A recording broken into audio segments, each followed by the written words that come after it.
এই আপুর কথায় মনে হয় জাদু আছে, তাড়াতাড়ি দেখে যান, অনেক মিস করবেন না দেখলে কিন্তু।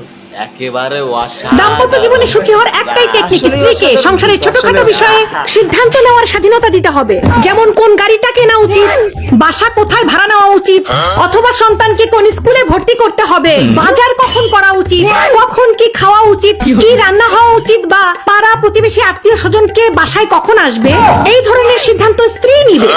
আপনি স্বামী হিসেবে সমর্থন জানাবেন, আর আপনি সব বড় বড় বিষয়ে সিদ্ধান্ত নিবেন। যেমন আমেরিকার সাথে ইরানের যুদ্ধে কি সমস্যা হতে পারে, বর্তমান ভারতের ক্রিকেট টিমে কোন দলকে রাখা উচিত, কাকে বাদ দেওয়া উচিত, নাসা স্পেসএক্স এর সাথে কিভাবে সম্পর্ক মেইনটেইন করবে, এই সম্পর্কে কার কি ক্ষতি হতে পারে, অথবা বাংলাদেশের যে কূটনৈতিক সম্পর্ক আছে বহির্বিশ্বের সাথে, সেটা বর্তমানে কতটা ভালো আছে, পূর্বে কতটা ভালো ছিল, এই ধরনের বড় বড় বিষয় আপনি সিদ্ধান্ত নিবেন। আপনার স্ত্রী আপনাকে সমর্থন জানাবে।